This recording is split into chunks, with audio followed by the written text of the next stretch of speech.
Oke, sudah muncul.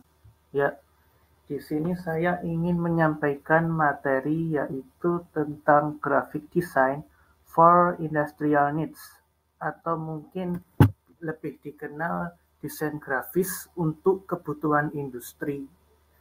Sebetulnya desain grafis untuk kebutuhan industri ini mencakup berbagai elemen yang dirancang untuk mendukung komunikasi visual dan branding atau sebuah merek. Desain grafis untuk industri ini harus mempertimbangkan beberapa hal penting. Pertama, estetika, kedua, fungsi, ketiga, keterbacaan, dan harus mampu beradaptasi dengan perkembangan tren dan teknologi yang terus berubah seiring perkembangan zaman ya. Desain grafis untuk kebutuhan industri ini memainkan peranan penting sekali dalam dunia industri. Pertama, untuk membantu perusahaan menyampaikan pesan mereka secara visual dan seefektif mungkin. Sebetulnya ada beberapa jenis desain grafis yang sering digunakan untuk kebutuhan industri. Ada desain identitas secara visual, ada juga desain pemasaran dan periklanan kaitannya dengan advertise atau mungkin bisa juga dengan marketing lah ya. Lalu ada juga desain antarmuka pengguna atau lebih dikenal dengan user interface. Dan ada juga desain kemasan sebuah produk. Itu adalah beberapa jenis desain grafis yang sering digunakan untuk kebutuhan industri. Nah, kita bahas terlebih dahulu tentang definisi dan tujuan daripada desain grafis untuk kebutuhan industri. Jadi, desain grafis untuk kebutuhan industri ini sebetulnya merupakan proses penciptaan komunikasi visual yang ditujukan untuk mendukung tujuan bisnis dan pemasaran dalam suatu industri, lalu melibatkan penggunaan elemen visual seperti gambar, tipografi, kaitannya dengan huruf ya, dan warna untuk menghasilkan materi yang cukup efektif dan semenarik mungkin. Lalu apa tujuan desain grafis untuk kebutuhan industri?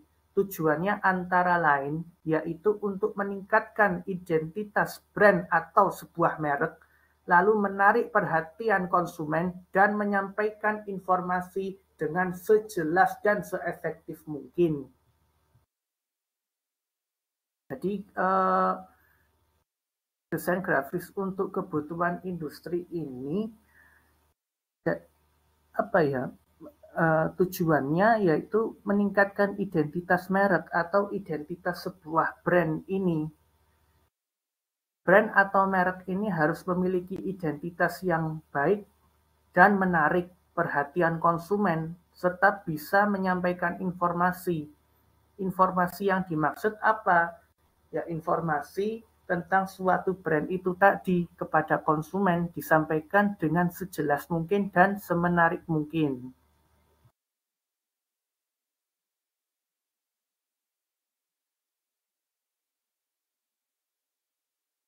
Lalu untuk contoh pengaplikasian desain grafis untuk kebutuhan industri. Nah, ini kita bahas ya. Contoh pengaplikasian desain grafis untuk kebutuhan industri. Meliputi apa saja? Pertama ada brand atau merek. Kalau brand contohnya meliputi apa saja?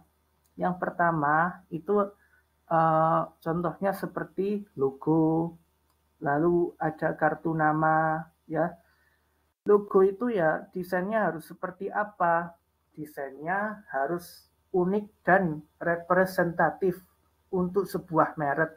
Jadi akhirnya banyak konsumen yang tertarik untuk minat membeli produk tersebut. Lalu contoh brand Yang lain selain logo apa? Ada kartu nama. Kalau kartu nama, desainnya harus seperti apa? Ya desainnya harus yang profesional. Tujuannya untuk memperkuat citra sebuah perusahaan itu tadi. Lalu selain branding ada kemasan produk. Kemasan produk itu desainnya harus yang menarik dan fungsional atau memiliki nilai fungsi yang cukup tinggi.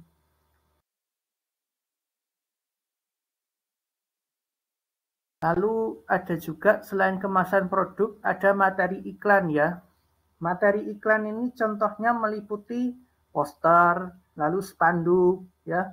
Desainnya dapat menarik perhatian orang-orang di lokasi yang strategis. Mungkin contoh kita meletakkan poster itu tadi di pinggir jalan raya. Akhirnya dengan mengiklankan poster melalui poster itu tadi banyak orang-orang yang minat untuk membeli produk yang kita pasarkan itu tadi melalui sebuah poster yang dipasang di jalan-jalan yang strategis, misal di pinggir jalan raya dan lain sebagainya. Lalu dengan pendekatan yang strategis, selain materi iklan, juga ada konten media sosial, lalu desain antarmuka pengguna untuk aplikasi, dan situs web. Dengan pendekatan yang strategis, desain grafis ini membantu perusahaan untuk mencapai target pasar, lalu membedakan diri dari kompetitor, dan meningkatkan keterlibatan pengguna. Nah, setelah membahas contoh pengaplikasian desain grafis untuk kebutuhan industri, kita bahas terlebih dahulu ya beberapa faktor utama yang perlu dipertimbangkan pada desain grafis untuk kebutuhan industri. Pertama, faktor utama yang pertama itu adalah hierarki visual, ya, untuk mengarahkan pandangan pemirsa atau audiens dan menyampaikan informasi yang paling penting terlebih dahulu, atau mungkin poin-poin yang penting terlebih dahulu ya.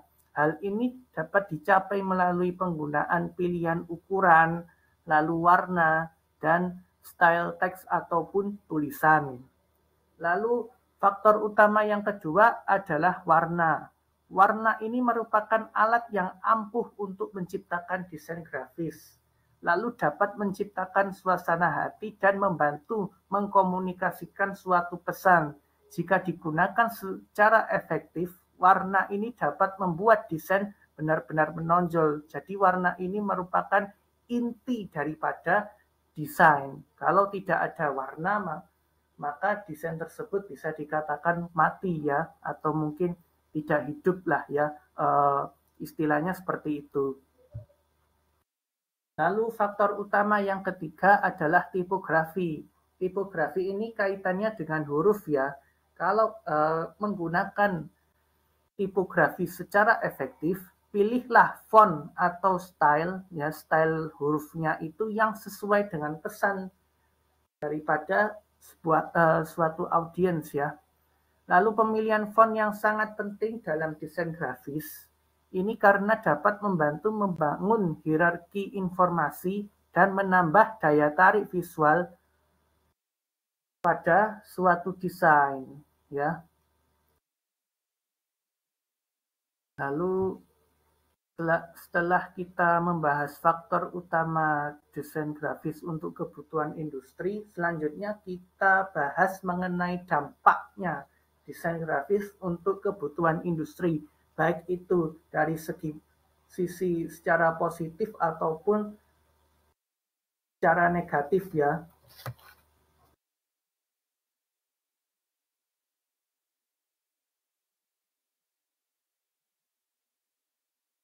Dampak positif daripada desain grafis untuk kebutuhan industri ini, pertama, memiliki identitas merek yang kuat.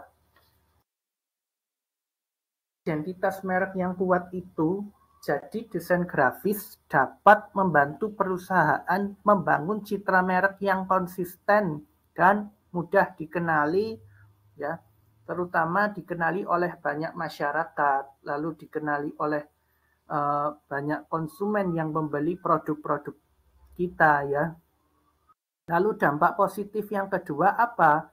Komunikasi yang efektif. Komunikasi yang efektif yang dimaksud bagaimana? Dapat menyampaikan pesan dengan cepat dan jelas, lalu meningkatkan pemahaman konsumen mengenai suatu produk, ya. Lalu dampak positif yang ketiga adalah daya tarik produk.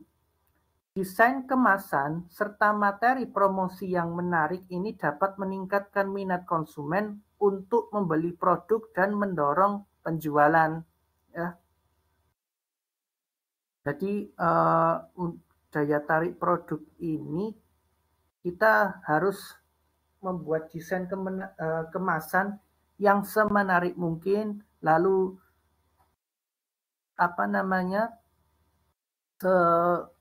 efisien mungkin, ya, dan semenarik mungkinlah desainnya. Jadi akhirnya banyak masyarakat ataupun mungkin banyak konsumen yang minat terhadap produk kita. Akhirnya masyarakat ataupun konsumen itu tadi tertarik untuk membeli produk kita itu tadi.